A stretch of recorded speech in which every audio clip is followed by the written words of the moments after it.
ओम हर हर महादेव। आज मैं आप लोगों को भाद्रपद मास शुक्ल पक्ष की अनंत चतुर्दशी का व्रत और उसकी पूजा विधि बताने जा रही हूँ और शुभ मुहूर्त भी बताने जा रही हूँ। इस दिन भगवान विष्णु की विधिवत पूजा करने से सुख समृद्धि आती है। मान्यता है कि इस दिन व्रत और पूजा करने से घर में सुख समृद्धि आती है, पापों से मुक्ति मिल जाती है। इसके साथ ही अनंत चतुर्दशी के दिन गणेश उत्सव का समापन हो जाता है और इस दिन गणेश जी की प्रतिमा, मिट्टी की जो प्रतिमा है, उसे जल में प्रवाहित किया जाता है। इस साल अनंत चतुर्दशी तिथि 2 दिन होने के कारण असमंजस की स्थिति बनी। इस दिन विष्णु जी की पूजा का विधान किया जाए। इस साल अनंत चतुर्दशी पर शुक्रमा से लेकर के रवि योग का निर्माण हो रहा है। अनंत चतुर्दशी की तिथि, शुभ मुहूर्त, पूजा विधि से लेकर हर जानकारी आज मैं आपको बताने जा रही हूँ। भाद्रपद मास के शुक्ल पक्ष की अनंत चतुर्दशी 6 सितंबर को 3:15 पे होगा, जो कि 7 सितंबर को मध्यकाल 1:42 पे समाप्त होगी। ऐसे में उदयातिथि के अनुसार 6 सितंबर को अनंत चतुर्दशी मनाई जाएगी। सुबह 6 से लेकर के 1:41 तक पूजा का शुभ मुहूर्त है। सूर्योदय से पहले उठ करके नित्य कर्मों से निवृत्त होकर के स्नान करें। इसके बाद स्वच्छ कपड़े पहने, फिर संकल्प करें। जो लोग व्रत रहते हैं वो लोग संकल्प करें, फिर भगवान विष्णु जी का ध्यान करें, तब पूजा आरंभ करें। सबसे पहले एक चौकी पर पीला वस्त्र बिछा करके विष्णु भगवान की मूर्ति या चित्र आपके पास जो भी है वो स्थापित करें। इसके बाद तांबा, पीतल का कलश, घी का दीपक लेकर के रखें और दीपक जलाएं। अनंत सूत्र धागा की तैयारी कर लें। इसके लिए एक कच्चे धागे में 14 गांठ लगाएं और इसे हल्दी और केसर से रंग लें। अब पूजा आरंभ करें। भगवान विष्णु को जल, फूल, माला, चंदन, अक्षत, तुलसी दल और भोग में अन्य सामग्री जैसे फल फूल जो भी यथाशक्ति आपके पास हो सब चढ़ाएं।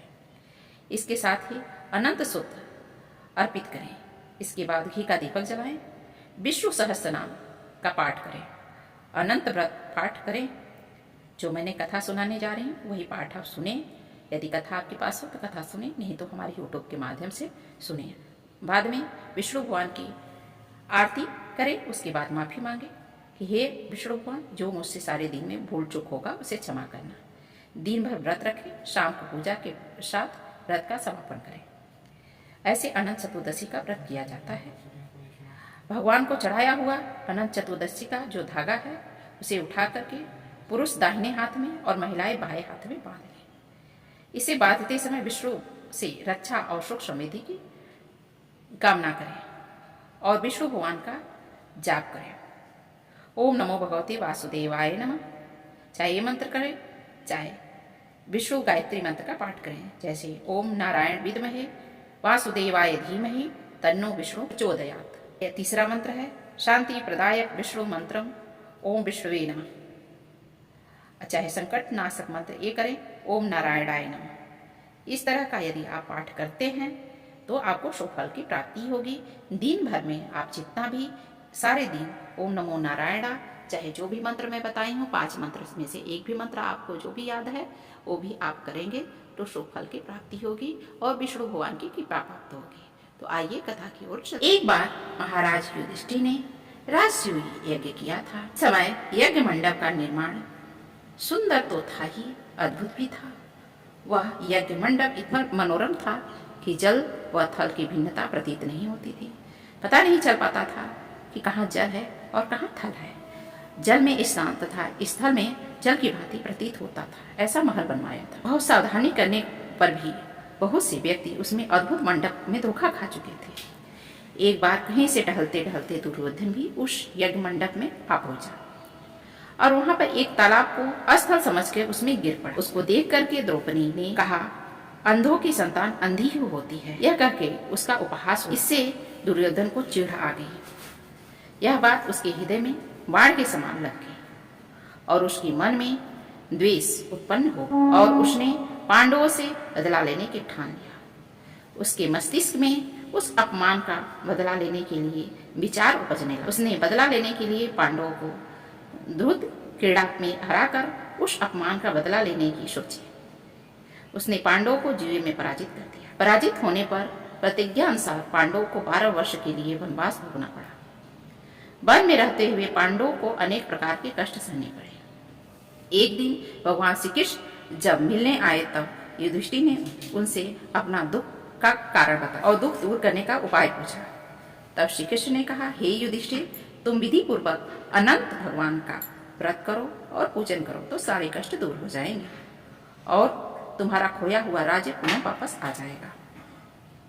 यह कह करके श्री कृष्ण भगवान ने एक कथा उनको सुनाने लगे। श्री कृष्ण जी बोले, प्राचीन काल में सुमंत नाम का एक नेक तपस्वी ब्राह्मण रहता था। उसकी पत्नी का नाम दीक्षा था। उसकी पत्नी एक परम सुंदरी और धर्मपरायण तथा ज्योतिमयी कन्या थी जिसका नाम था सुशीला।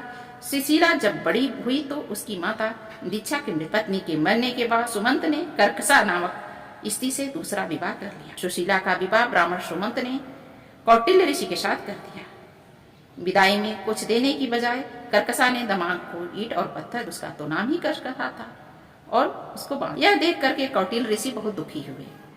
अपने पत्नी को लेकर के अपने आश्रम की ओर चल दिए, परंतु रास्ते में रात हुई नदी पर संध्या करने लगे। सुशीला ने देखा कि वहां बहुत सारी स्त्रियां सुंदर वस्त्र धारण किए हुए किसी देवता का पूजन कर रही थी। सुशीला के पूछने पर सब स्त्रियों ने बताया कि अनंत चतुर्दशी का विधि विधान पूर्वक व्रत कर रही हैं। सुशीला ने उस व्रत का अनुष्ठान किया और 14 गांठों वाला डोरा हाथ में बांधकर कौटिल्य के पास आई। कौटिल्य ने सुशीला के डोरे के बारे में पूछा तो उसने सारी बात बतला दी। उन्होंने डोरे को तोड़कर अग्नि में डाल दिया। इससे भगवान अनंत जी का अपमान हुआ। परिणामतः ऋषि कौटिल्य दुखी रहने लगे। उनकी सारी संपत्ति नष्ट हो गई। इस दरिद्रता का उन्होंने अपनी पत्नी से कारण पूछा तो सुशीला ने अनंत भगवान का डोरा चलाने की बात कही। तत्पश्चात पश्चाताप करते हुए ऋषि कौटिल्य अनंत डोरे की प्राप्ति के लिए वन में खोजने के लिए चले गए। वन में कई दिनों तक भटकते भटकते निराश होकर के भूमि पर गिर पड़े। तब अनंत भगवान प्रकट होकर बोले, कौटिल्य, तुमने मेरा तिरस्कार किया है, इसी से तुम्हें इतना कष्ट हो रहा है। तुम दुखी मत हो।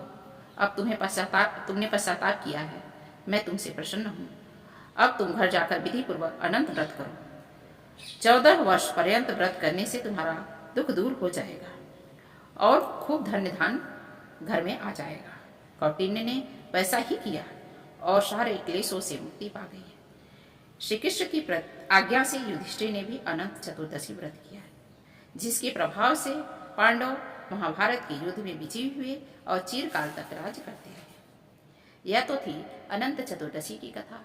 यह कथा सुनकर आपको कैसी लगी? ओम हर हर महादेव। जय श्री कृष्ण। राधे राधे।